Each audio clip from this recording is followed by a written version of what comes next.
So that was the second part, or the communication part. Yeah, so we had the connection part first, then now we had the communication part where we build up our system of aids and make sure the horse keeps connecting throughout that part. And now we come to the third part, which is about exercises. So, and each step really builds on the previous one. Also, when it comes to the exercises, you can't just say, well, I think pirouette is a cool exercise, so I will teach that to my horse. But the prerequisites are not there. So your horse, for example, doesn't know how to bend properly on a circle, and it can't do a correct shoulder in and can't do a correct quarters in, then it's not going to work. Okay, because the basics will be missing. So you have to follow these steps as outlined, and there are no shortcuts really. And of course, each of these exercises can be explained again in a lot more detail. And what we are really doing here is that we are building the basic kind of building blocks for our dressage work. And I try to teach them in kind of very small steps. So, and it's important that both the human and the horse understand the essence of these exercises, and not just, for example, having the horse cross legs, without any sense. And now we come to one of my favorite topics, and that is the goals of dressage exercises. So why are we doing all of this? So in the academic art, we use the groundwork to prepare the horse for riding. So we want to balance the horse. So when we think about the horse's natural asymmetry, that we already with the groundwork, we get quite a lot more straightness, or we actually work on the straightness of the horse. The dressage exercise should make the horse supple, better balanced, and that we build up good riding musculature, like I already said. So the muscles of the upper line should be strengthened. They should get strong core muscles. We build up the muscles of the thoracic sling, and also that the horse learns this way to carry its own chest. And stepping into the center of mass with the hind legs, so we want to use those anatomical advantages of the hindquarter to help carry the chest. So the huge joints in the horse's hindquarter, the knees and the hocks especially, in order to bend and to receive more of the body weight. So the hindquarter can actually help to lift the chest so that the weight of the rider is not only carried with the forehand, but also with the hindquarter. So biomechanically, our goals are lift off the shoulder, engagement of the thoracic sling, the bending of the haunches and taking weight with both hind legs, and also correct transmission of power, meaning that when the hind leg goes into the ground, that power is really transmitted straight through all the joints into the spinal column, and into the forehand. Ultimately, we really want to improve the basic gaits. And I think this is something that really has to be stressed, or it has to be said. Because for whom are we working? Is it for our ego to get 8 points for the trot? Or is it to improve the horse itself? So the horse can actually be a better horse in the eyes of other horses. Because dressage shouldn't break down the horse. So it's not normal that horses are on an arthritis supplement when they're 8 years old. So sometimes, a lot of the students that I meet, you are just scratching your head. The horses are not healthy anymore nowadays. And having a healthy horse without any physical issues seems to be quite a miracle nowadays. So the dressage should really help the horse to become proud, learn new abilities, get stronger, and that they use those abilities in their daily life. For example, wanting to impress the other horses. And not that you can't let the horse on the paddock because it will injure itself, or that you can only let it on the paddock with all kinds of things wrapped around the legs so they don't kick themselves. That's not normal. So the goal should really be trying to get the best version of this horse, not to make some fancy exercises or get some certain points, because that's just really doesn't make sense for the horse itself. And we will educate the horse's hind legs now, with these exercises that I'm going to talk about now for the rest of the presentation. So educating the hind legs, there are 3 important points to it. So one is stepping forward and into the center of mass, as I have already mentioned. The next thing is the bending of the joints and also taking weight. And we will always, usually we start with the forward step into the center of mass. But of course, with some horses, we start with maybe rather a little bit collection first so they can develop a forward. So it depends really very much on the horse. But if we can, we will first work on the forward stepping hind leg. So only when the hind leg is really stepping forward in the center of mass, we can start loading it with a bit more weight. So when it steps very short, when we start trying to put weight in behind, the horse will just really get hollow in the back. And bending the joints and taking weight are, again, 2 different things that the horse's legs don't always like to do. So in the beginning, when we start educating the horse, they will often have rather a lot of backwards push, so the forward step will be missing, but also the joints can be rather stiff. And one leg might be able to take a bit of weight, so more like a bit like a support column, but it doesn't bend the joints. And another leg might be more bendy, but it doesn't want to take weight. And that's really the brilliance of these side movements, is that we are training all of those things, but in a little bit of a, separate way. So, for example, and I'll come to that in a moment, when we do the shoulder in, we will place the shoulder of the horse over the inside hind leg, so that leg has to step more forward into the center of mass. That causes the joints of that leg to bend more, but at the same time, the weight will go a bit more to the outside hind leg. So we put more weight on the outside hind leg in the shoulder in, so the inside one can step a bit more forward and bend. So this is really quite the brilliance of these exercises. I have a question. What is the very first exercise to help the horse step further ahead with the hind legs, or further forward with the hind legs? The circle. So I'll come to that in a moment.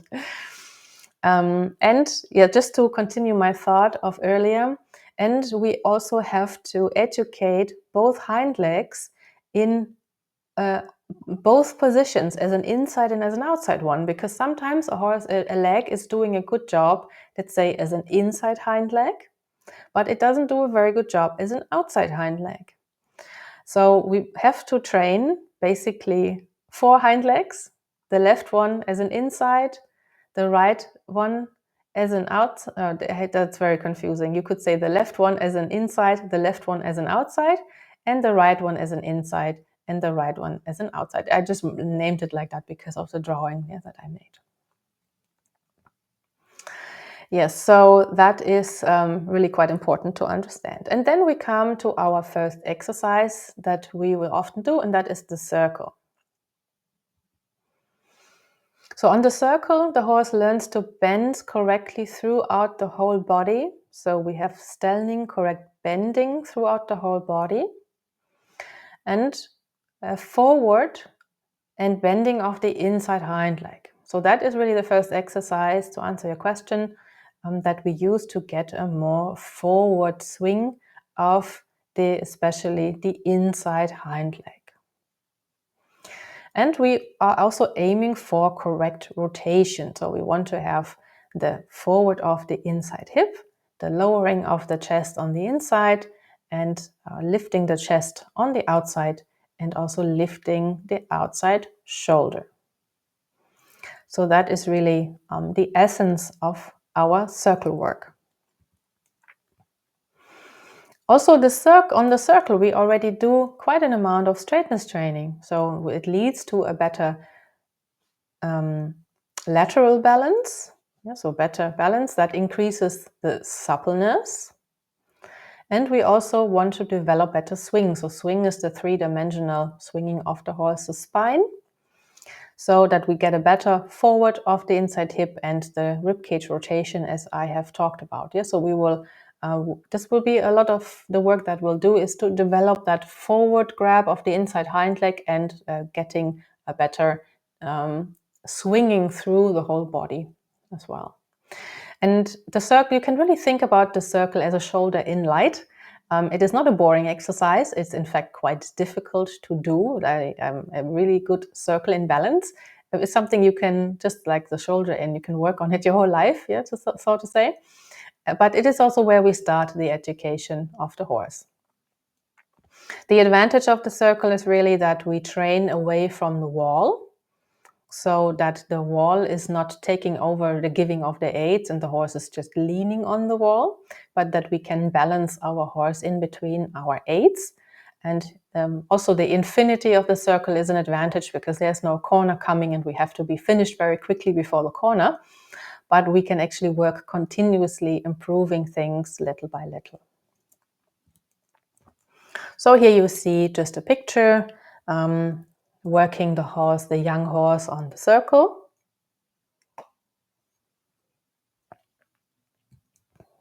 And you can see all those aspects what I'm talking about. We have the stelling, we have the bending of the neck and the bending throughout the whole spine.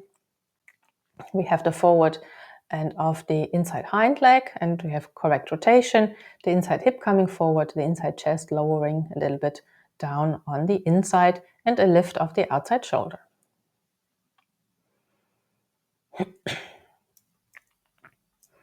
So why do we have to explain to the horse how to bend and move on the circle? Well, in the forward, we can nicely influence the forward of the inside hind leg. That's one thing. Because as soon as we bring the horse into a riding arena, we are dealing with circles. So every corner is just like a quarter circle.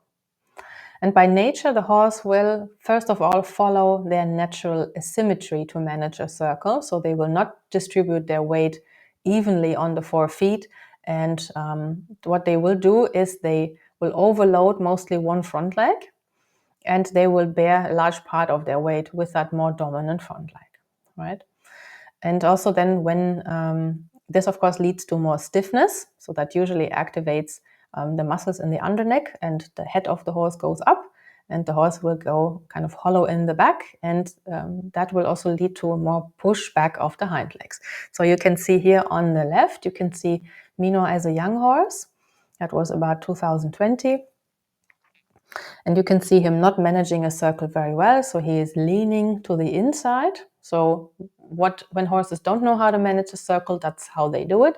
So they lean mostly on the inside front leg, unless they are very gifted by nature. So there are horses that can move in a quite balanced way on a circle, but unfortunately, I can't afford those. So usually they will just lean a bit on the inside front leg. And if we add velocity, so speed, if we add speed to that, this also increases, right? So the faster we go, the bigger the centrifugal force gets, and the horse has to actually act against it by leaning on the inside front leg. What we want the horse to do instead is to use the inside hind leg to counteract the physical forces. So you see the picture on the right. Minor as 2 years later, so having learned how to work on a circle, using his inside hind leg to lift the chest in the direction of movement, instead of just letting himself fall to the inside. And even if you don't ride in an arena, the circle has a really beneficial effects on the horse's body, which I have already talked about earlier. Okay, let's look at some example videos. Where is my circle? Here it is.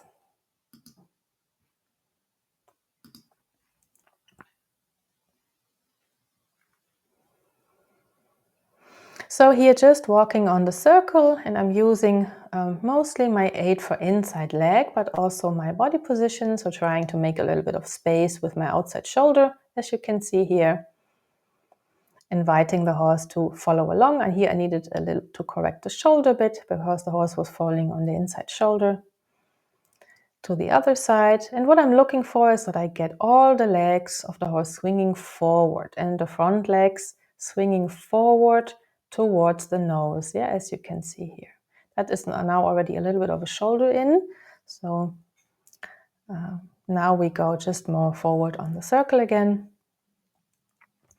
So front legs swinging forward and in the direction of the nose, and the inside hind leg stepping under. Here, as you can see how, although it is a circle, the outside front leg is still moving nicely forward and in the direction of the circle and not swinging too far to the outside. And the same here with minor.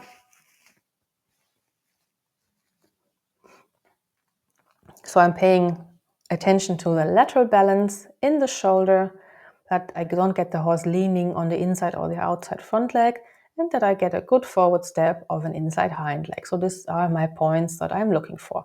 And I want the front legs to swing forward and towards the nose.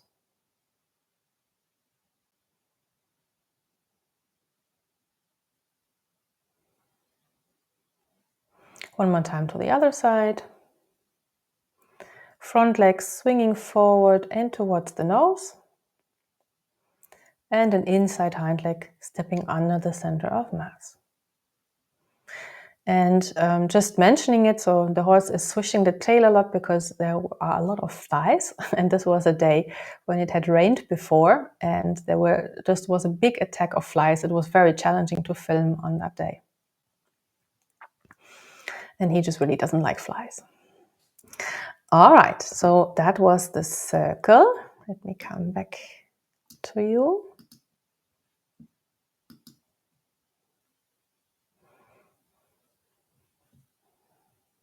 And the circle is really our kind of basic exercise, and I will use the circle a bit as my base camp. So whenever things don't work out later with later exercises, I will come back to my circle. All right. Let's continue with the presentation. Well, now it doesn't share again. So that's a bit what we had yesterday. I'll try this one more time, and then if not, then I will just switch to something else.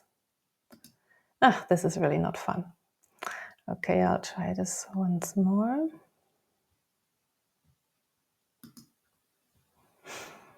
So just bear with me for the second.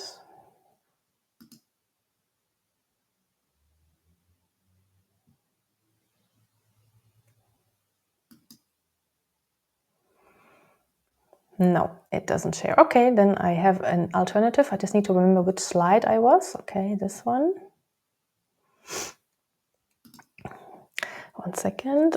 I just need to...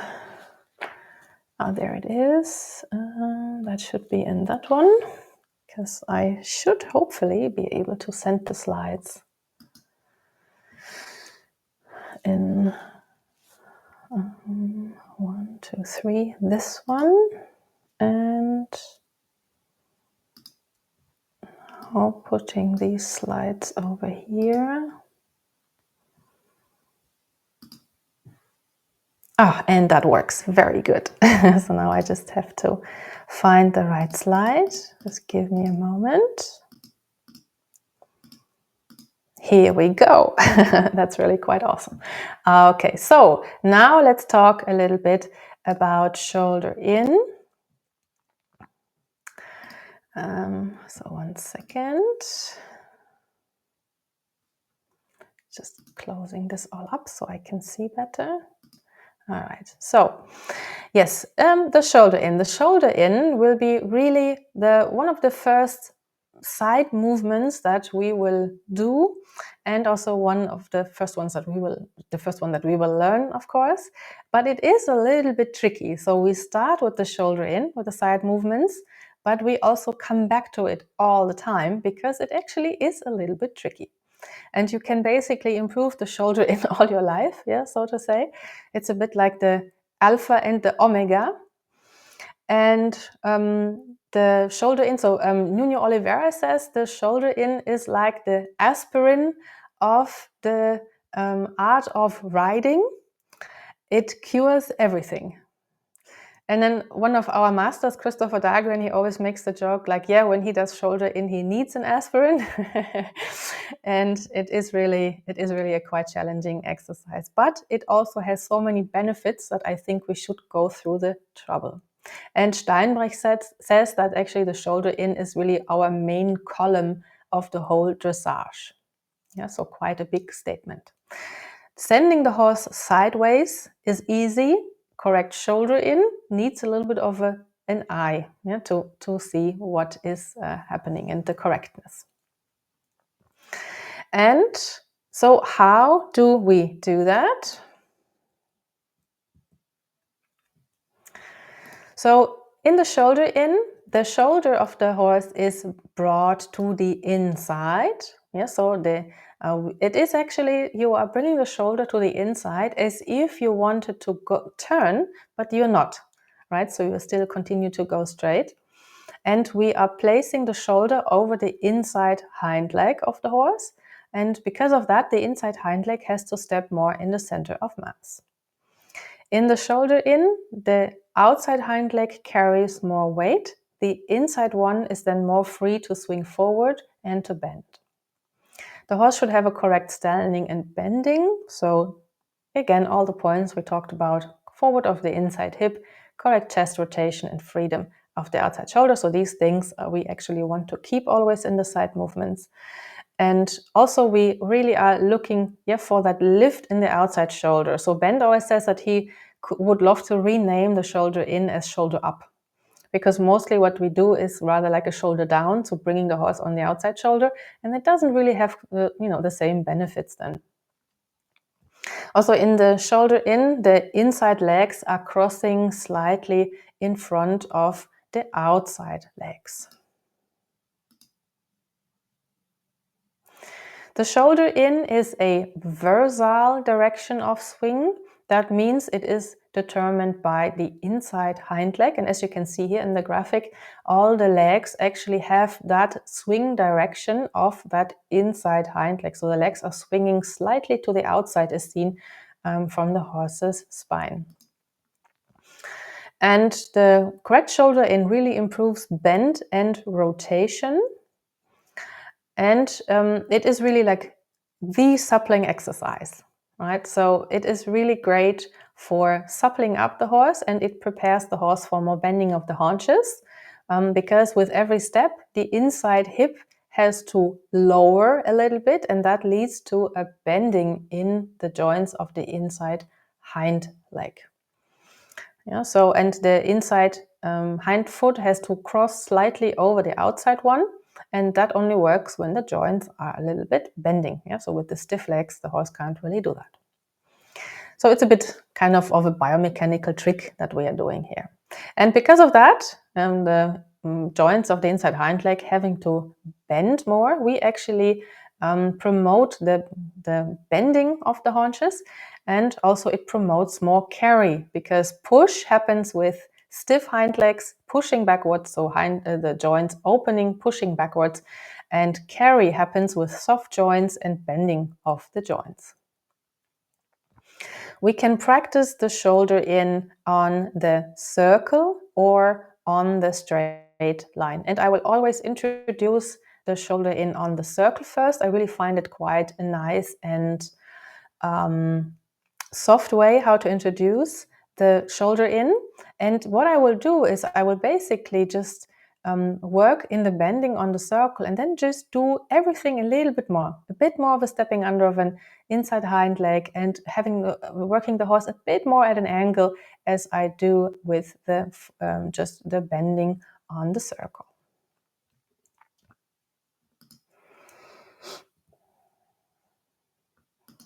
And the aids that we use for the shoulder in, they are really, mostly I will do the shoulder in just really from the way I'm walking, so my body position. So I'm opening up my outside shoulder.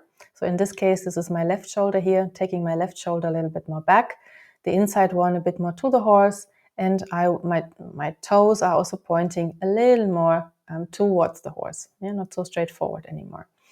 And the secondary aids that we'll be using is the aid for outside rein, which leads the shoulder in. And then the 8 for inside leg, asking the inside hind foot to step under the center of mass. And here are some pictures. So you have here shoulder in. You can see how the inside hind leg and the outside front leg are tracking. The inside front leg being on the inside track, and then the outside hind leg on a separate track to the outside. This is from a little bit of a different perspective, and you can see here very well the upwards of the outside front leg and the outside shoulder.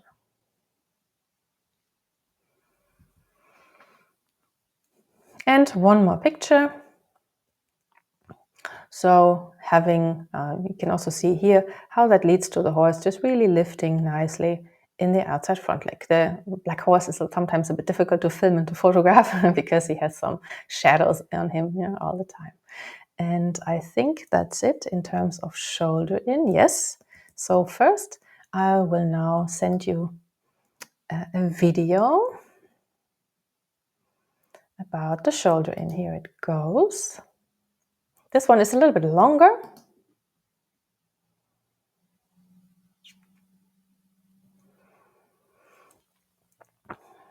So, because it's nice to have, a lot of footage. And as I said, I will start that work on the circle.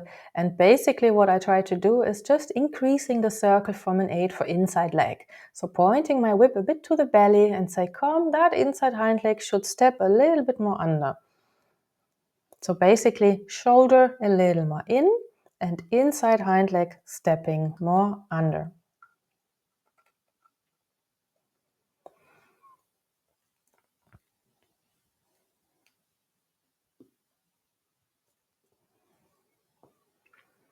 And you can see here how that leads to quite a lot of bend, and a lot of rotational movement. So there's a lot more happening in the horse's spine and also in the horse's hip than we had only on the circle.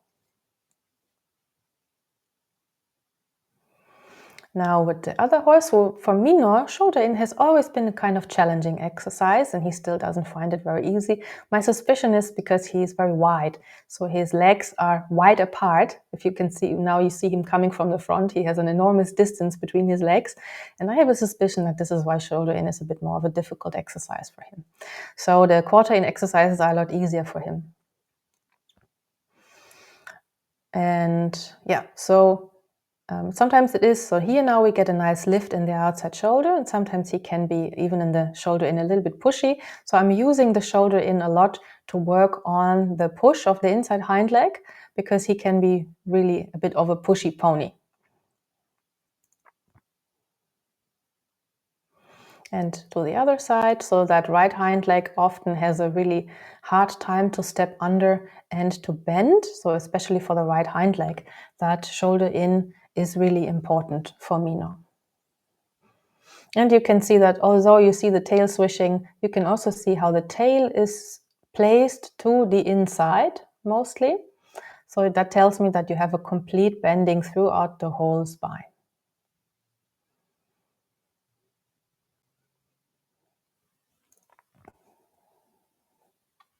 And here we see now the shoulder in on the straight. That can be sometimes a little bit tricky. And also this, I had only one day to film it. So sometimes you will see the horse struggling a bit with the balance and then correcting it again. But that's also what practicing is all about. It doesn't always have to be like picture perfect. So here you could see him falling a bit on the outside shoulder. And then I've managed to bring the outside shoulder again a little bit more up and forward. And a bit from a different angle.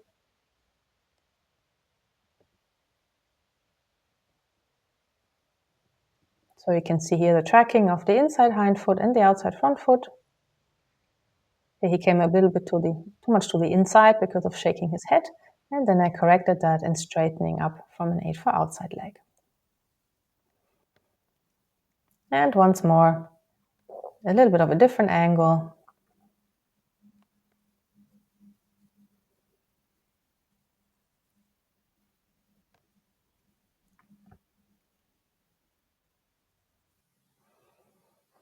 Now the same exercise with Mino, so having the shoulder in on the straight. And as you can see, I practice usually with a lot of distance to the fence because I don't want the horses to be glued to the fence and to be influenced by the fence. And just trying to work independently of the wall and bringing the horse between my aids.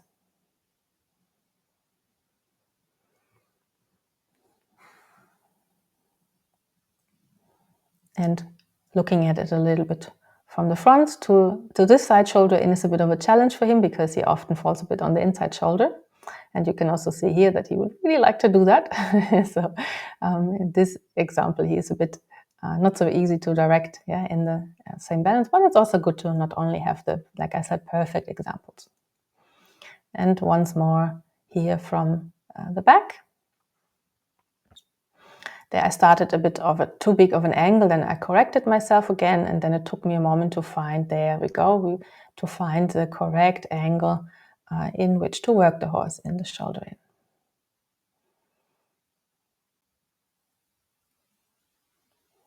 And here we see the same as filmed a bit from the top. So as I come just under the camera, you will see also a bit how the inside hip of the horse is really working forward a lot.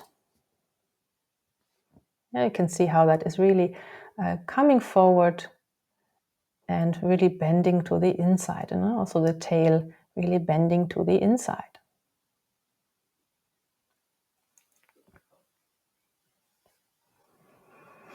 Okay, then I have 1-2 questions.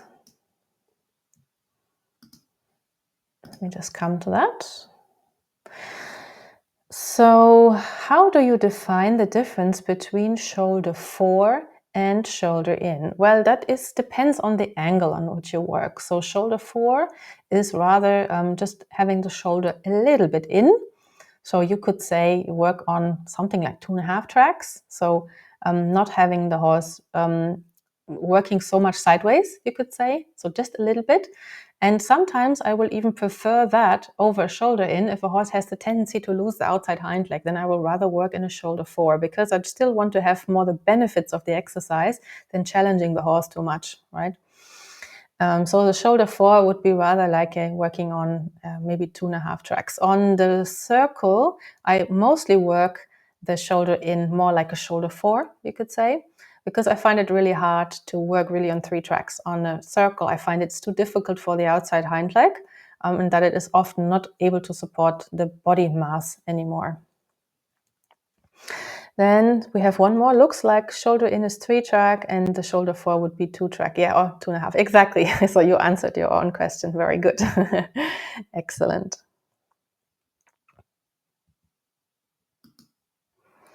Right. So then we come to the quarter in.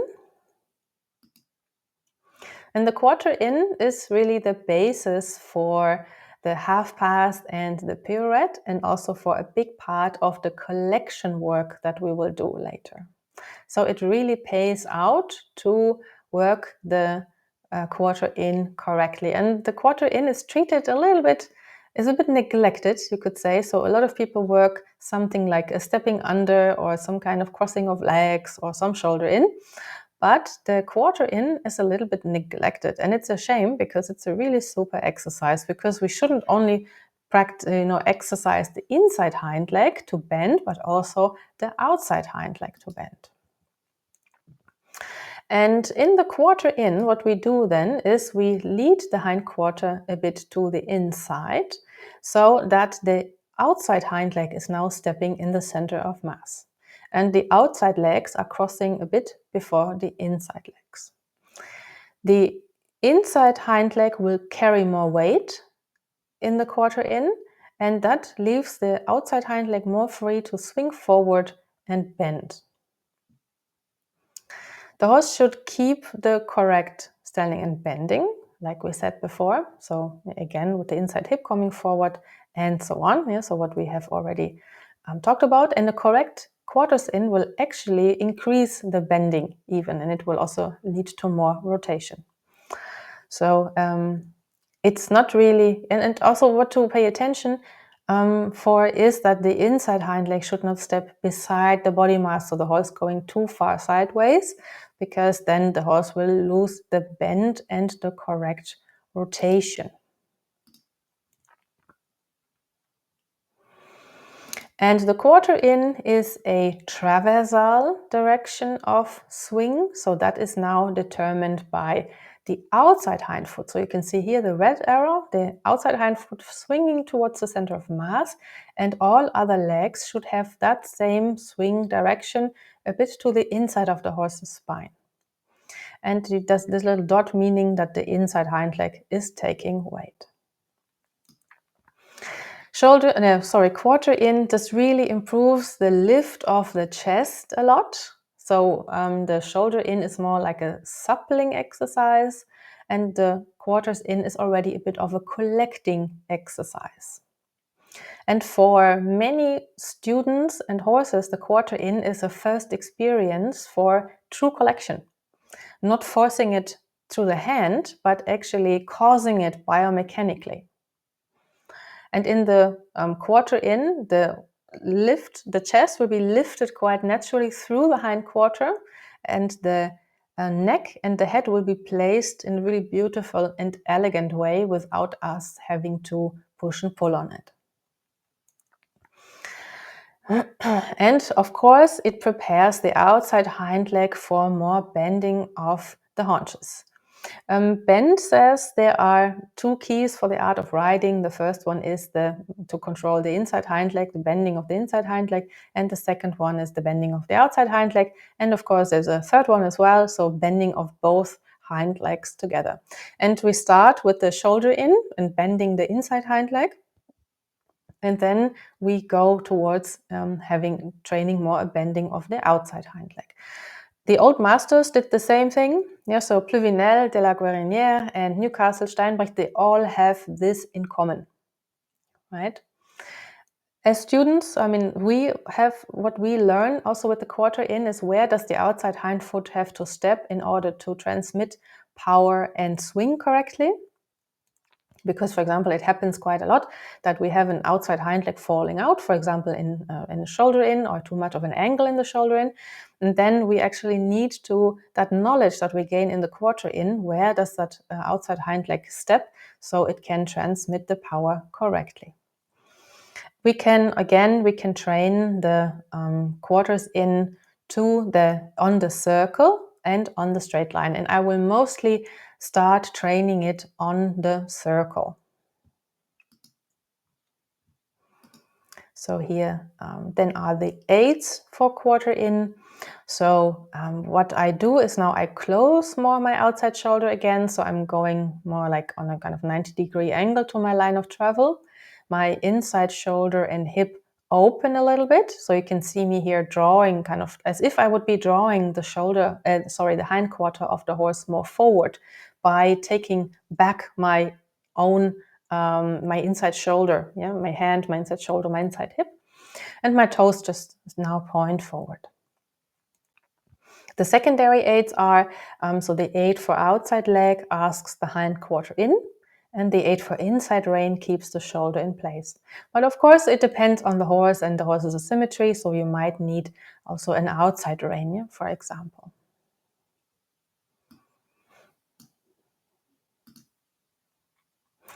And here are just some examples. So you can see here the way how I'm walking, just straight in front of the horse basically, and I'm pointing my whip towards the outside hind leg.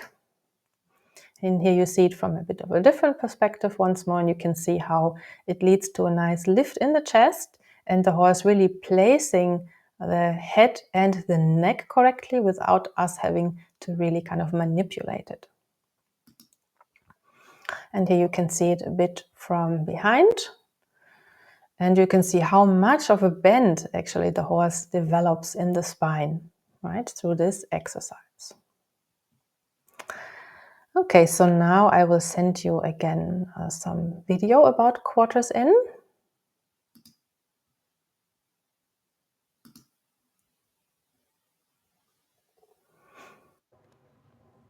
Oops, and I'll take out the sound. I forgot that.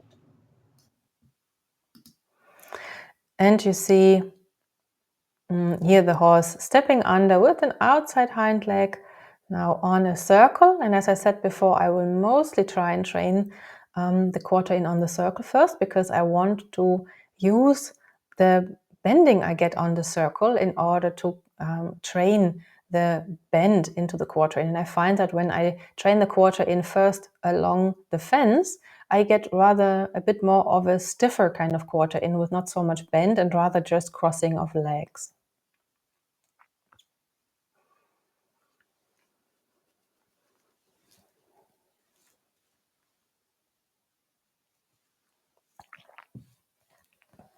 So when, especially from that perspective from behind, you can see very well how the outside hind leg steps under the center of mass, and also how that leads to a bit of a lift in the shoulder and some freedom in the shoulder. Here you could especially see how the shoulder of the horse is lifting and how the thoracic sling is engaging.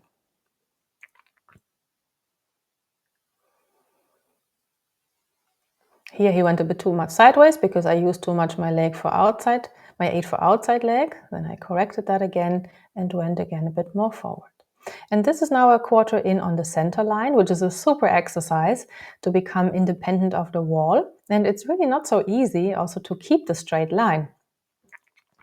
So I really liked using the center line for my side movements a lot. Yeah, so just working on a straight line, but being independent of the wall. Here the quarter in on the straight, and what I'm really focusing on, that I maintain a good bend and a forward of an outside front leg also. You're not only having the outside hind leg stepping under the center of mass, but also the outside front leg really swinging forward and in the direction of the nose.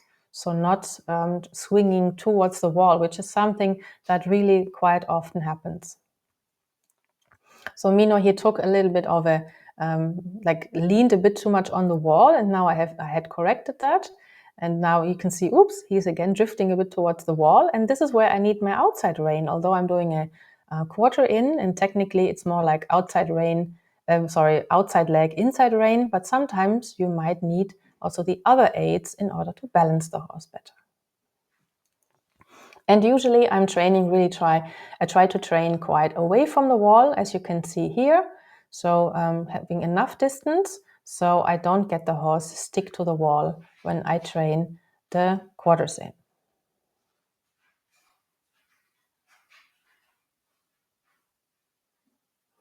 And this is now a bit filmed from above. A little bit of a different perspective here.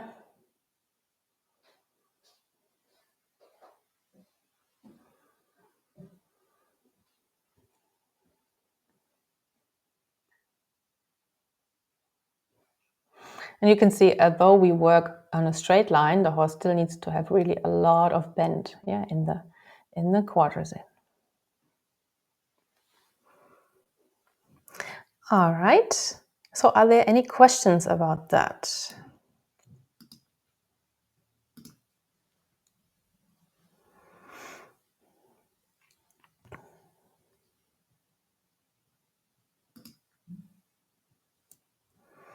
I will continue because now we will come a bit more to the advanced exercises.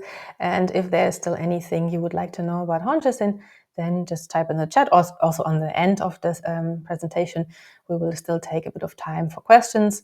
So also you can always type that a bit later. Now we come to the what you could call more advanced exercises. So all of these are actually made up of mostly of quarter in, some form of quarter in. But of course, we still need to keep the bending of the inside hind leg and also the stepping under of the inside hind leg. And we'll start with the half pass. So in principle, the half pass is the same as a quarter in, just on a diagonal. So it's kind of free in the riding arena, not against a wall. And this is the moment when it starts to pay out, when you practice the quarter in without a wall and on the circle, because then the switch to the half pass will be quite easy, actually. And when you only practice with a wall, the quarter in will be actually, the half pass will actually be quite a little bit tricky. And what we do, this is the slide I need. So what we do is, again, we bring the hind quarter of the horse a little bit to the inside. Yeah, and then with the aid for outside leg, so we bring the outside hind leg under the center of mass, but also we lead the horse forward and sideways on the diagonal. So in a sense, it's a bit like a combination of a shoulder in and a quarters in. So we place the shoulder, we have to always place the shoulder a bit in front of the hind quarter, but then still having an outside hind leg stepping under the center of mass and the horse moving forward like that. And so the thing is that we are really adding the outside hind leg in order to bring the horse forward and sideways, not just doing it instead. And what's really important for the half pass, or one of the most important things, is that the shoulder always has to lead. So we have to place the shoulder in that way that the hind legs can step into it. When you go too much sideways, so when the hind quarter is leading, the hind legs are grabbing kind of next to the center of mass and the horse will fall on the shoulder. So it is a really great exercise in order to learn the relation between how much shoulder needs to go in and out, or where does the hind quarter have to go in and out. So that angle of power, where we have correct transmission of power, this is really one of the key elements of the half pass. And you will see a clear difference.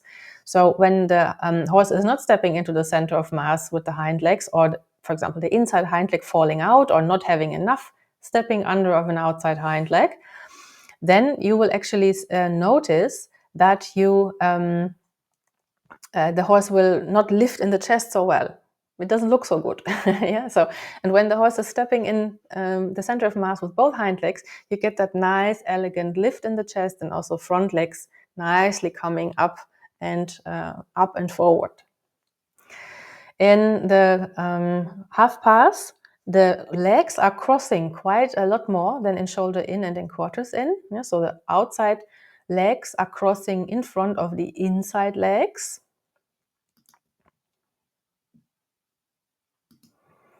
And it is also a traversal movement, so a traversal direction of swing. And it is really a already much more collecting exercise. So the forehand gets more free, and there is more weight shifted to the hind quarter. And that's why the horse is, looking more elegant and more up. In order to become it's a really good exercise to get the shoulder more free, and also to check both hind legs stepping in the center of mass. And it's a really great exercise in order to understand that interplay of aids. So which aids do you need in order to balance the horse well? It's also really great to kind of improve your body language and your communication signals with the horse. And it's a really great preparation for the pirouette. So mostly we will develop the pirouette out of the half pass. All right. So some examples.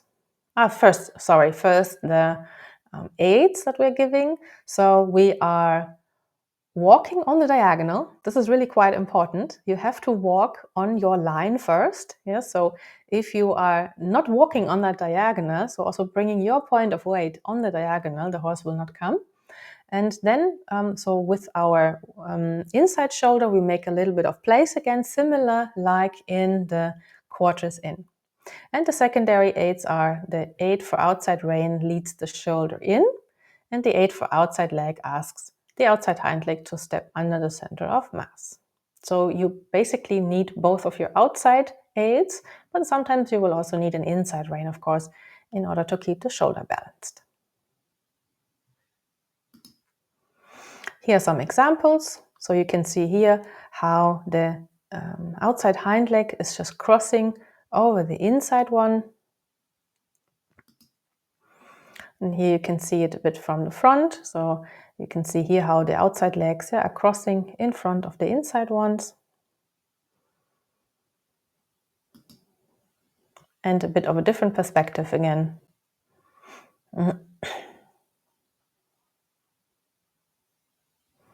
And I think that's it. And then we will go to a video. Here we go. So that's a bit of a shorter video, just some examples for you to look at with half pass.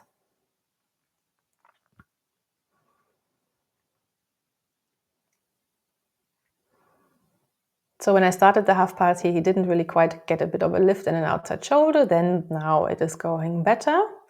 Yeah, so you can see how he has to really lift in the shoulder in order to step on the diagonal with the crossing legs and both hind legs taking a bit more weight.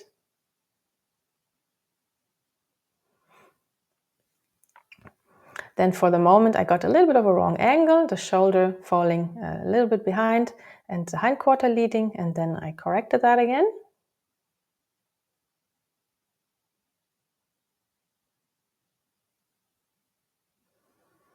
And then you can really see how it nicely leads to a lift in the chest. And as I said, on that day when I filmed, there was really so many flies, and he was a little bit complaining about the job. I must say, you can also see the tail swishing all the time because there was a fly probably hanging on his belly.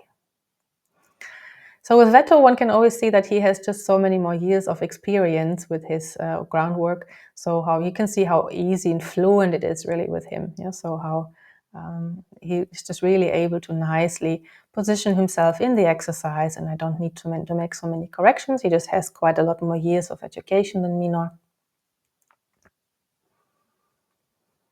Here a bit from a different perspective again, so looking at it from the back side, and you can see how even though we are going sideways, the inside hind leg should not step too much sideways. Yeah, so it should still kind of support the body mass and not step too much sideways and kind of be not supportive of the body mass anymore. And once more, a little bit of a different angle.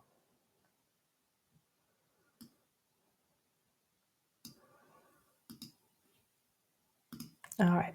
Then I have one more question. Could you please explain what would be used as an outside rein in the haunches in the whip aid, as I have showed it earlier? So pointing the whip a bit over the horse's, just towards the horse's withers, and also to have a bit of a draw in your body language, but you'll have to school it before. So this is maybe you came in a bit later, so you probably can watch in the recording how I teach the rein aids to the horse. Yeah, so that is a bit earlier in the seminar. So then let's come to the pirouette. The pirouette is again a quarter in movement, and it is a quarter in on a small circle. So where the forehand is turning around the hind quarter. And you can see that also here, how that really leads to quite a lot of crossing of the front legs. So the pirouette is a turn of the forehand around the hind quarter. So the hind quarter makes a smaller circle and the forehand makes the bigger circle. And because of that, the horse has to bring a lot more weight towards the hind quarter. The horse needs to have a lot of bend really in the pirouette. So it is really this is why this exercise comes a little bit later, you could say. When you start with pirouettes, the horse will not have the flexibility throughout the spine to really keep both hind legs in the center of mass. But it is also really important to get the feeling for where both hind legs have to step. So just similar like in the half pass, so that they can really transmit the power correctly and the swing. So that the chest is lifted in the pirouette, because that is really the essence of it. It doesn't make sense just to turn the horse sideways and they fall on the shoulder. So, and just like in the half pass, both hind legs should be supporting the body mass. The pirouette is already a much more collecting kind of exercise, and the smaller we make the pirouette, the more collected the horse needs to be.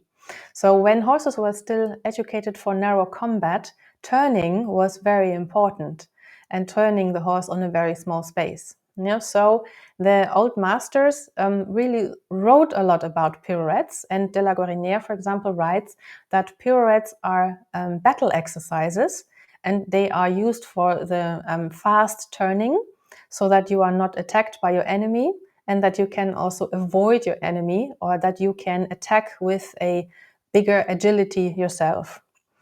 And another, how to say, an old word for collection, an old German word, I should say, for collection is wendig, Wendigkeit, and that actually, wendig means able to turn, turnable.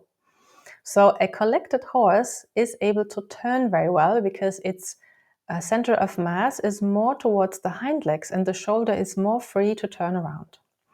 A horse that has the point of weight more forward towards the shoulder is more difficult to turn because it is more pushing sideways or pushing the ribcage sideways with the forehand, and it is not lifting the chest in the direction of movement. And of course, there are turns like spins, but they are made totally on the forehand, and they are actually very bad, especially for the lower joints of the poor front legs. And the pirouette is not really like a separate exercise, and you can say like, oh, okay, I love pirouettes, so I'll start practicing that. It is actually developed out of the half pass, so of or a quarter in on a circle. And this is also why we keep really this sequence of exercises in, like I have presented here in the seminar. Pirouette is also a great way of explaining to the horse more collection. So when you give the horse this task to make a smaller circle in quarter in, a lot of them will figure out like, oh, then I have to lift in front so I can manage this. But of course, not all horses figure this out by themselves. So we just really have to take care that the size of the pirouette is just really fitting the horse's ability to collect. Because when you make it too small, the horse will not manage and will just fall on the shoulder.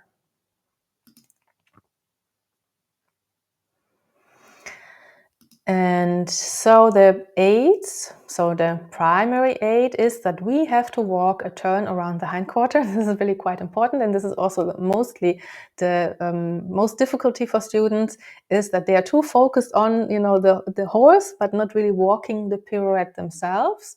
And again, we open our outside shoulder and invite the horse's shoulder to turn in, similar like in the half pass. The secondary aids are the aid for outside rein leads the shoulder into the turn, and the aid for outside leg makes sure the outside hind leg keeps stepping in the point of weight.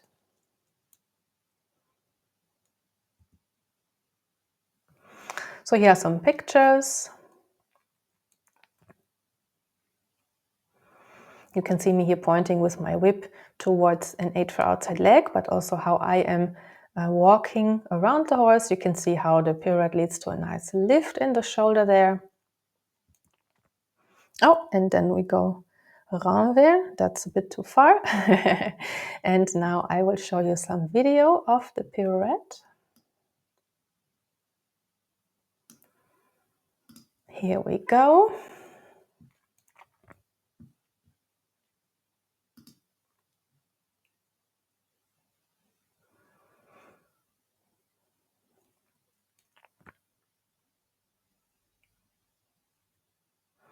So you can see how I'm turning the horse around the hindquarter. So with Mino, I made a bit of a smaller turn. With Vetto, I make a bit of a bigger turn. Vetto is not quite able to collect so much as Minor. He has by nature, he's quite heavy on the shoulder. And I need to make the turn big enough so he gets also the benefit from the exercise and is not just making a turn for the turn's sake, but I really get a nice lift in the shoulder. And you can see here the legs, outside legs, crossing in front of the inside ones. And how I'm walking on that circle myself, walking in the direction of the pirouette, and I'm taking the horse with me, mostly with my outside aids. And once more with Minor. So you can see here my hand opening to the inside, inviting the horse to come in, inviting the shoulder of the horse, and then asking an outside hind leg also stepping a bit more in the center of mass and helping to turn the chest.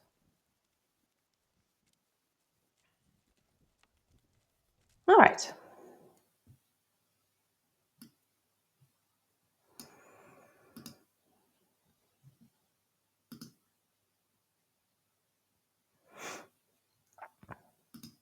Good. Then we come to the renvers.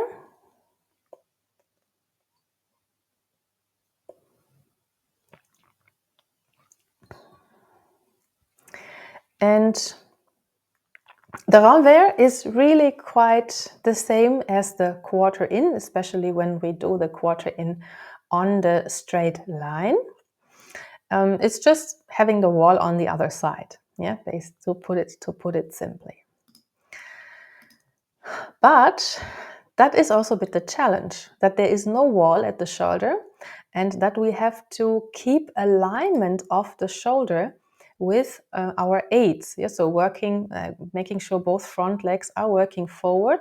But there's no wall to lean at and to keep the shoulder for us. So it's really good to practice around there. Another good thing to practice about it is, does your horse listen to your aids or listen to the wall? Horses are really quite circumstantial learners, so if you make an exercise always in one place, they connect the place to the exercise, and when you want to make it somewhere else, they sometimes don't do it. So changing this up a little bit, sometimes making quarters in, sometimes making a renvers, that will also really tell you, does your horse really listen to the aids, or does he just learn, when I'm by the fence, I need to bend away from the fence? Because when you are doing the renvers on a straight line, the horse needs to bend towards the outside, towards the fence, and not away from the fence. So that's really quite interesting. For students, renvers can often be a bit confusing to talk about because, of course, we always call inside, as seen from the horse, where the horse is bended towards, so the inside of the bend and the outside of the bend. But of course, then we have inside and outside in the arena itself. So it can be a little bit confusing to talk about. Renvers turn is another story, however, and you will see that also in a moment in the video. It's a really quite difficult exercise. It is a quarter in turn around the forehand. And although the hindquarter is making the bigger turn, so the hindquarter now makes the bigger turn, the shoulder makes the smaller turn, still the hindquarter has to lift the chest. So that exercise really promotes the activity of the hindquarter in collection, and it is really quite challenging to get correctly. Renvers doesn't show very well on the pictures, so we will look at it in the videos.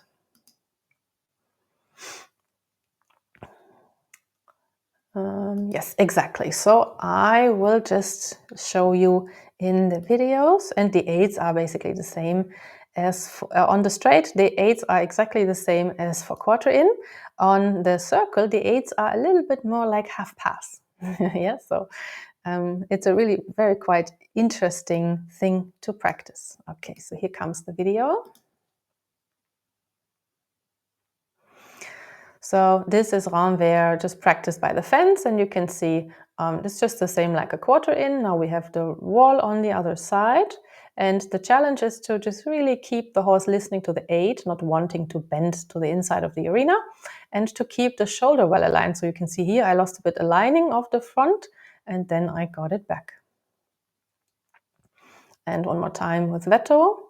So keeping both front legs again working forward and leading the shoulder independently of the wall, with the horse being in a quarter in. From this perspective, you see that my aids are pretty much the same, yeah, as in the quarter in, and you have to fiddle around a little bit more with the alignment of the shoulder. And now you can see the renvers turn. For Vetto, this has always been a quite challenging exercise because he's very heavy on the shoulder by nature. So you can see here how the hindquarter makes a bigger turn than the shoulder. So outside hind leg stepping under the center of mass, and at the same time being able to lift the shoulder. So for Vetto, that's a very kind of challenging exercise. This exercise is really fun to do in the trot when you're riding. It's one of my favorite exercises.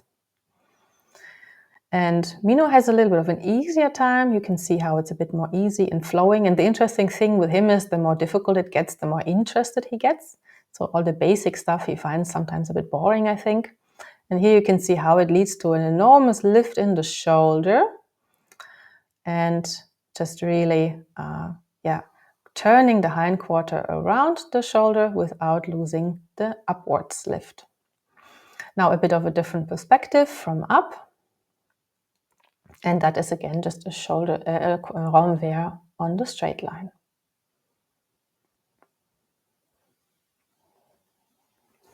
All right, good. We have one last point to talk about, and that is collection in groundwork.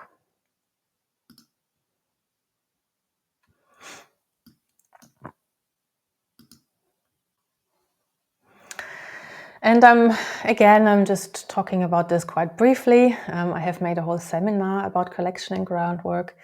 So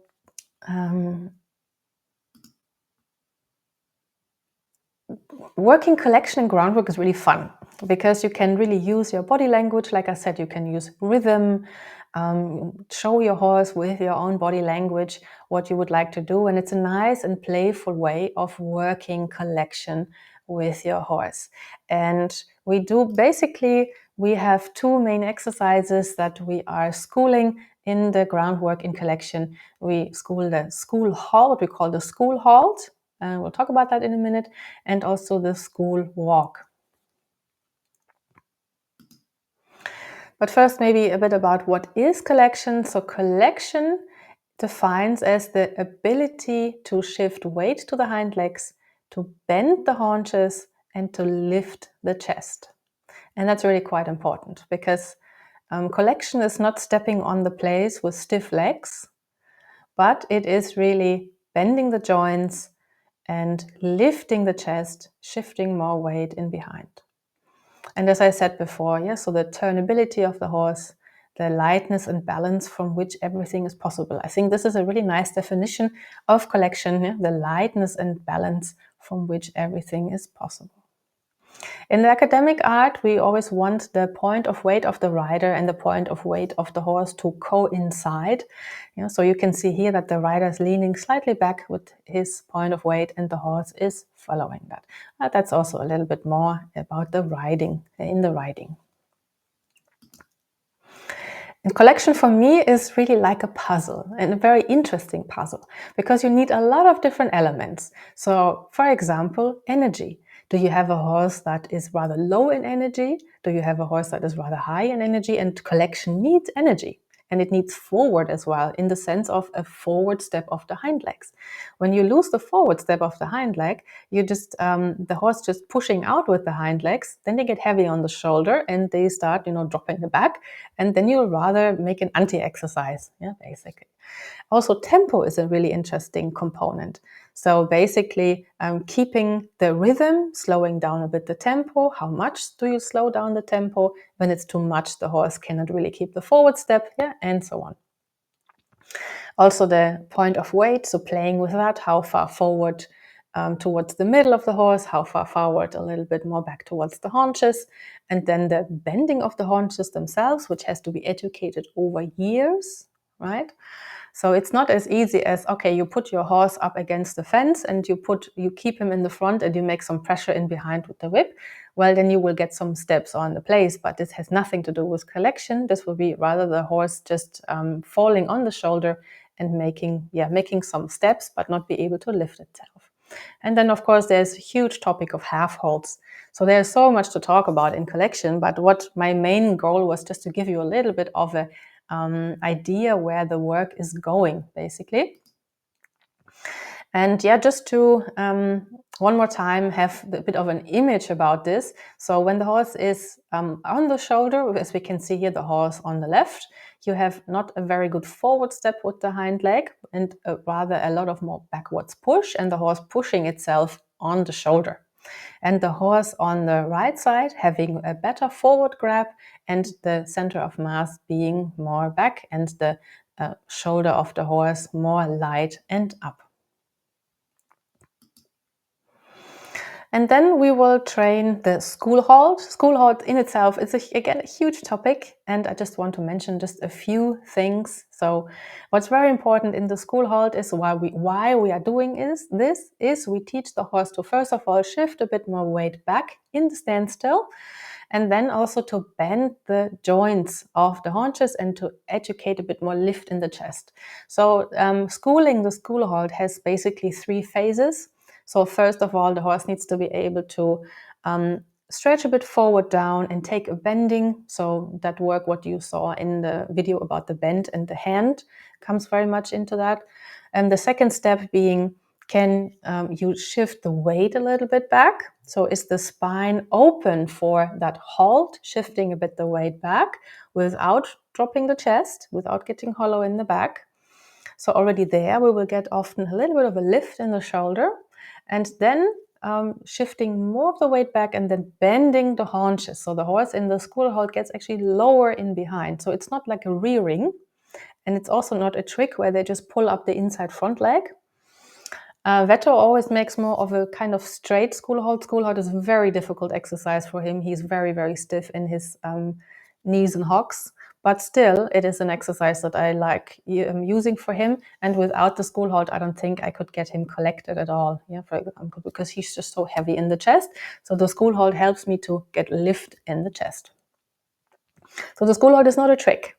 It is something that requires very careful and thorough education. And it is something that you start educating already in a kind of playful way in your groundwork, and then doing that more and more as you advance more towards collection. And this is really my quite favorite picture of a school halt. This is Katrin Bandrup and her horse Nebo. He's a Welsh cob. And you can really see how he lowers in behind and lifts in the front. So I think this is a really nice example of a school halt. And taking up the inside front leg is the result of the horse lowering the chest on the inside, so of the correct rotation, because there simply is not space for the inside hind leg anymore over the ground. So the chest is rotating to the inside, and because of that, the horse will actually take up the inside hind leg first, inside front leg first. Yeah. And later on, when the horse goes even deeper, they will take up the second leg as well into the levade. So the school halt is a bit of preparation for the levade. And then we have the school walk. The school walk is a very collected walk. And when we start collecting the walk more and more, it actually gets two beated. That is not a mistake in rhythm. That is actually a natural tendency for the horse. And you will often see, and you probably saw that maybe on the videos as well, when you educate a quarters in and half pass and pirouette, and the horse starts collecting more and more, they start having a more diagonal rhythm as well. The school walk can be seen in old copper prints and in old paintings. And it was really when Ben started to investigate a bit more, he really saw that in so many books, when they write, so it looks like this, that you have, for example, here on the picture, on the left and on the top, it says the walk, and then next to it, it says the trot. And you can also see that the walk very much looks like a trot. And also on the right side, same thing. Yeah? So first picture on the up being a walk, and on the bottom, the trot. And you can also see that it looks very much actually diagonal, right? And so the school walk itself has not been practiced for some time in the kind of modern dressage. The motto is don't mess with the walk, otherwise you will mess it up. But it's not that. It's rather because of the whole work, also what is made in trot and canter, you are messing up your walk, because it's the same muscles moving, the same bones and the same spine.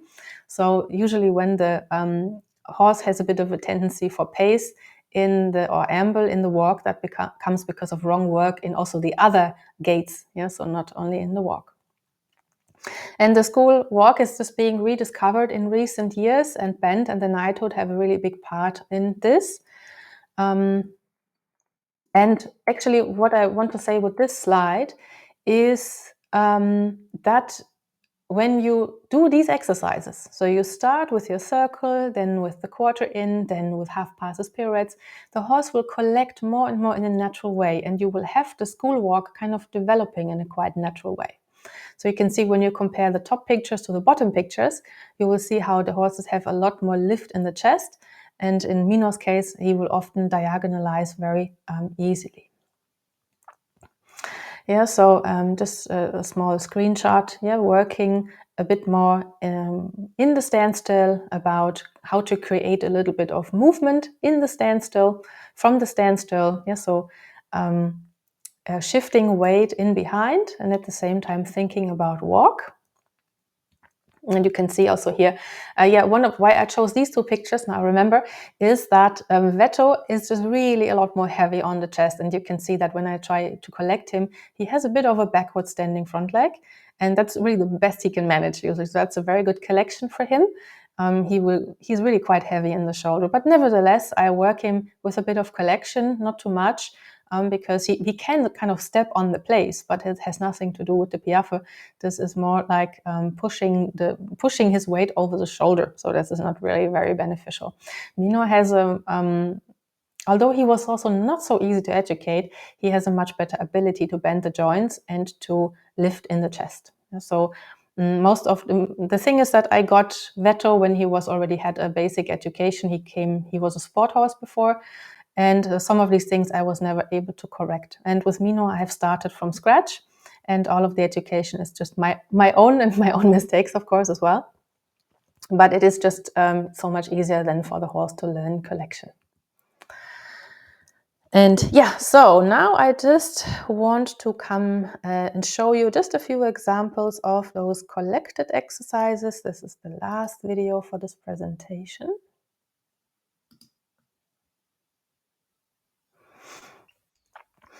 So here you see a bit of a school halt, and school halt with Veto was always a difficult exercise. So you can see he's bending in the joints, but it's not very much. Yeah. So, but this is for him. This is already very good, because as I said, he has a bit of a hard time bending, in the knee and in the hock, and this probably comes also because of his days in the sport in the past. And this one was actually, you could see a bit the diagonalizing, and then also quite a good bend actually for him. And when school walk is not so easy with him, but you can still see the tendency here to diagonalize a little bit. And then, of course, I try to reward that. With Mino, school halts are quite easy, but I have not really emphasized it yet in the education. So I'm just starting right now, getting a bit more of a bending in the haunches. And here you can see working with the school walk. You see how that walk gets quite diagonal, how he starts lifting in the chest and going a bit more towards a kind of school trot. Here practicing a little more on the place, here with a bit more forward. Oops, just turning off the sound of the video. A little bit of tiny school halt, and then here you can see him diagonalizing and going again a bit up. But I must say that I mostly educate collection with him on the launch. You can see how much easier that is for him. So he loves going up on his haunches, and he finds a much better collection on the launch and also nice school halts. So he just really loves launch work, and I think he feels a little bit more free and more likes to experiment a little bit more. And I think he sometimes gets worried when I'm standing so close that he might run into me, or something like that. All right, so that was just a little bit about collection. And so just to sum this up,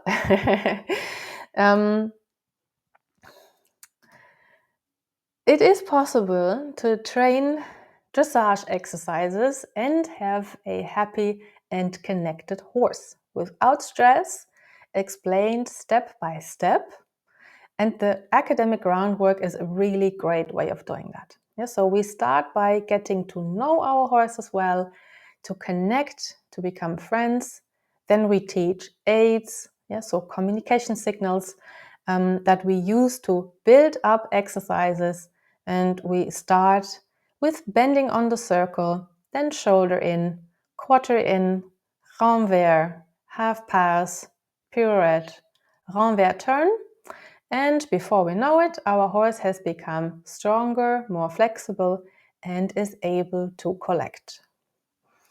So these exercises, so the side movements, they're really age-old exercises, and they are done by equestrians since centuries. There is no need to invent anything new. and it's all been done before. And actually, we just have to do these exercises and we will see the positive effects on our horses. And of course, also on ourselves, because we will also be able to structure the training for our horses and understand it better.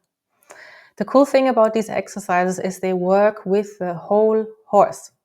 So it is right now often a bit fashionable to pick out pieces in the anatomy of the horse and say, oh, we do an exercise to improve this area and to improve this area.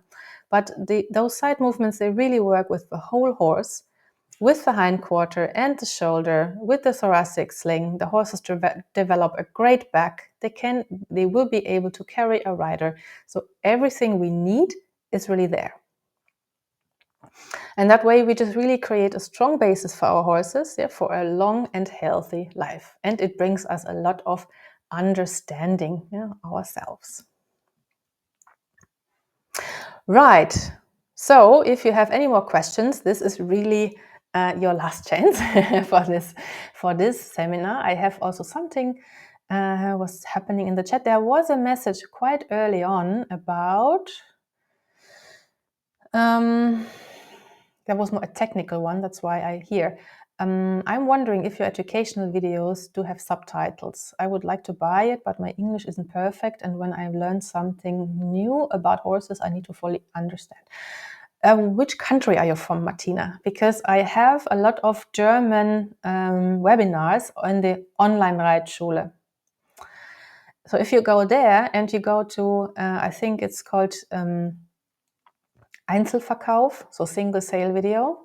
And there you have my webinars. You click on my name and you have all the webinars I have given until now. There are ones in English and in German. So you first have to choose the German page and go from there, and you will find all my German seminars.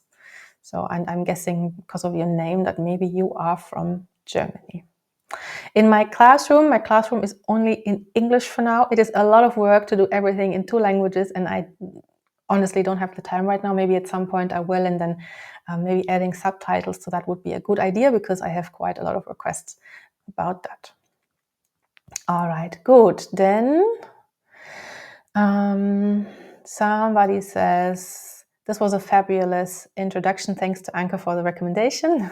I decided to start my young mare under saddle myself. We have 2 years of groundwork under our belt, mainly leading, loading, etc., and starting to trying dressage-based groundwork now. Fantastic.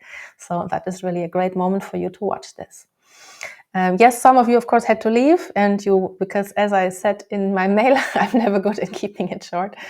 And so let's see. Somebody says, Lisa, hi, Lisa says, I love that connection is at the center of your work. It really is. And I'm not just saying this for the internet or because it is trendy on social media. I just really like to work with connection first, because otherwise I think it really doesn't make sense to do things to the horse and not with the horse. And all right.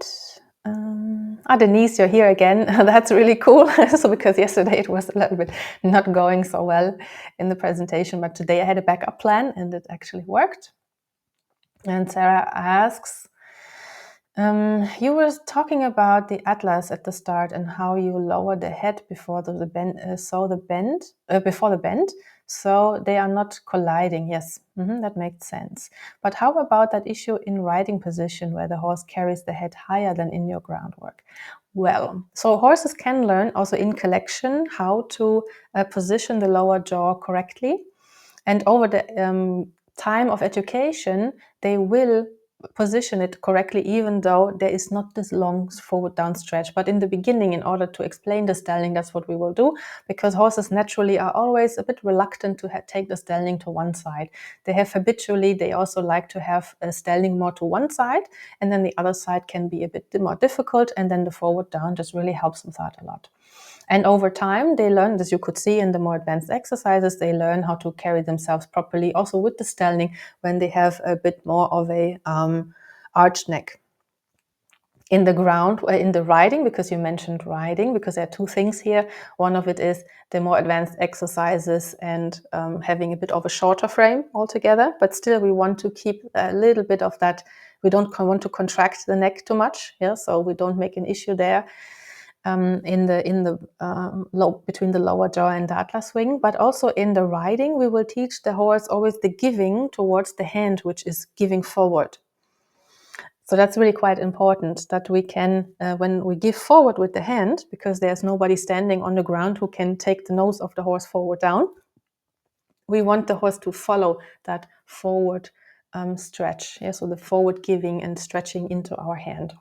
And then this is how we will make sure that there will be not too much contraction in the neck. So sometimes you work on collection and they go, this is hard. And then you give a bit forward with your hand and they go, oh, and they relax a little bit again, and then you try again. Okay. I get a lot of thank yous. Thank you. So that's wonderful. I'm glad you have enjoyed that. And hello, Corinna, you're also here. She says her favorite quote for tonight is on the topic of connection is, don't be dishonest with your horse. They will find that quite creepy. Yeah, it's a bit of a joke, but I think it's really true. Another student of Anke's from Australia. This is really great, Debbie. How do I access more of your webinars, and when are you coming back to Australia? I'm coming back to Australia in October, and I will be at Anke's in October. Second weekend of October, I think it is, something like that. We'll announce the dates on Monday because we have booked the flights already and the tour is set, and I will announce that on Monday. And I would love to show you how to find my webinars, but it's just that I freaking can't share my screen right now. I will maybe give it one more try in a moment, but yes. So if a horse is easily distracted, what would be connection steps that could help there? Well, that is a bit depends on what is the reason for the distraction. So for example, if the horse is missing the herd members, then one step would be not to take them immediately too far away from the herd so they get very stressed, but go in little steps. And what I do then is, for example, to take the horse only away a little bit, and they will usually stop by themselves when they don't want to go further. Then I'll wait there a little bit for relaxation, bring them a few steps back to their friends, and then try again. Yeah, so a little bit that kind of approach and retreat kind of a thing. And if what I also do is I practice focus with the horse in the sense of that for example, I will make a little bit of a movement myself, a bit of a sound, and I will try to attract the attention of the horse. One can also take, for example, a horsemanship flag, not in the sense of making a lot of energy with it, but to kind of attract the horse's attention. And then when they do look at it, you take it down and you're like, oh, great, you're looking at me. That's awesome. Yeah, so, but that's also kind of a large kind of topic, yeah, on itself. So Julie says, I have a young mare, 1 year old, so it will be a few years before I can start working for real. Yeah, that's true. But still, being groomed, lifting legs and so on, this is already something else. You will still have to wait a couple of years, but it will be worth it having a young and healthy horse. And Janet, I see you at Anamir. That will be nice. And having lessons with Lauren. That's awesome. Many greetings to Lauren. All right. Okay, cool. So, yeah, and maybe I will still show you. This is my email. So, biolik108@me.com. You can also use info@academicartofriding.pl. You can use both of those emails, and you can also write me on Messenger, and then I will always try and get you an answer as quickly as possible. My website is academicartofriding.pl, one word, and then PL at the end. And there you will find also information about my classroom. There are also some links when you go to I think it's called online learning or online theory lectures. When you go there, you will find a link to the online academy where you can also purchase some of my previous webinars.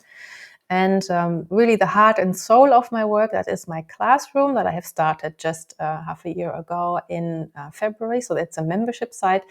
and it has by now almost 100 videos. I tried to get the 100, but I think it's two missing, and I just didn't have time before the webinar. So that is under classroom.academicartofriding.pl, but you will also find it from my website. And I have like different sections: groundwork, lounge work, riding, and so on. And I'm basically showing you training videos for my daily training, but also educational videos where I explain things, and also some of the theory videos are in there. And it's a growing site, so every month something new is added there. All right. And I will still try and see, can I share something? Oh, wait a second. Let me just see, because probably this won't work. Just to see if I can share the classroom. Oh, I can! Awesome! Yay! This is really great. So let me just show you that. Yeah, so this is how my classroom looks on the inside. So we have here, oops, I need to log in first. Of course, this is a bit the back end, but this is where you find all the classroom modules. And let's say we go to the groundwork module, and then we have different posts here, and they all contain videos. And for example, how to teach groundwork aids. If you go in here, then we have videos, for example, how to teach the aid for inside leg, outside leg, yeah, and so on. Yeah, so this is how that looks like. Let me see if I just turn down the video volume, and then you click play. You can also make a full screen, and then you have the different videos here, yeah, where I just explain how to do things. Yeah, and you can see kind of hands-on how to do stuff. And I'm using the occasion to also show you the online academy and see if that's still, yeah, it still shows. Awesome. So here, when you go to the online Reitschule, so this is online-reitschule.de and then /en, that's English. Or when you go on the online academy, so you can switch between languages. Yeah, so you have German, so you have these little flags, and then you have English. And then you go to single sale video. In German, it's called Einzelverkauf. And here you go to my name, Bettina Biolik. And here you find this damn cookie banner. And here you find all kinds of videos that I made. So about the natural symmetry, collectioning, groundwork, half-pass pirouette renvers. There's a whole seminar about it. Also, I have a lunging course, the groundwork course, yeah, and so on. So you can purchase these, a lot of the seminars individually or as packages, groundwork course, launchwork course. Also, this is a really nice series I made about how to be motivated for the horse. Yeah, so this is about stress indicators, for example, and how to structure the training. Also, I did one about mental straightness just last month, and so on. So there's really 3 pages of it. So that's like 2.5 or what something is. So I really made a lot of seminars already. All right, good, enough about that. I'm happy I could still share this with you. So thank you so much everybody for watching. I hope that was comprehensive and that could help you a little bit on your journey. Like I said, it's an introduction seminar, so all of these points we can talk about for hours and hours. And I hope we will meet again somewhere. I still have, wait a second, one question. What rewards should I give to the horse other than treats so he feels like he did a good job? Oh, well, there are a lot of ways to reward a horse. I like to work with my emotions as well. So just really being really, really happy about the work for my horses. And I think they really feel that. So I'm really proud of them when I work with them. Also when they have figured something out and I'm like, oh, well, that was well done. And I'm always so happy even when they do the basic steps right. So that is something I try to bring a lot into my work. And I think they understand that very well. And Birgit asked, what do you recommend for a really introverted, maybe I'll, wait a second, I just take away that one. What do you recommend for a really introverted horse that just doesn't get motivated? Do very little things and very little. So do one thing, praise your horse like crazy when he does it, and leave the riding arena. So do as little as possible and just be very happy with it. Yeah, so when you have a very introverted horse, they often feel like they're putting in too much work for the reward that they're getting. You know, when you have, so one thing is being introverted and one thing is being not motivated. And of course, when you have an introverted horse that's not very motivated, it's very hard to motivate them, right? When you have a more extroverted horse, they offer more things and you can pick things that you can reward. So what I would do is that I will just do very little, something very simple, and say, that was great, thank you, that was it for today. So that's what I do. So my black horse, I always do not too much with him, not too challenging, for example. He's very, very introverted. He's as introverted as it gets. So I need to be very good at reading his stress indicators, because when he gets too disconnected from me, of course, he'll shut down even more. And when he starts feeling good and he is kind of thinking, like, oh, I can handle this, then he starts opening up a little bit more. And I reward in very high intervals. With a more extroverted horse, I don't need to do that so much, right? So with Mino, for example, he has a lot of his own incentive. He really loves working and he always offers all kinds of things. And I kind of reward the calmness, in the work, and the consistency. Whereas with Veto, I reward all ideas which he has. Doesn't matter if it's maybe so useful or not. But whenever he comes out of his shell, I really reward that, and also little steps, and also I reward very often. So that's how I do it with Veto.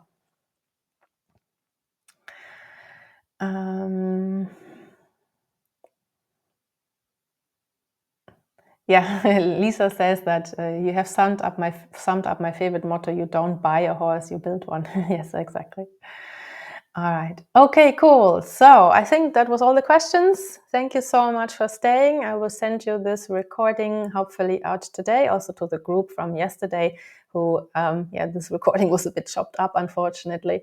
Thank you so much. I hope to see you somewhere on social media, and hopefully see you somewhere around the world. If you would like to have a clinic with me, look on my website, academicartofriding.pl. There are my prices and the conditions for me to come, which is really not so bad, I think. And I really enjoy traveling all around the world and helping people with their horses. All right, cool. So thanks a lot for watching, guys. And see you somewhere soon. Bye-bye.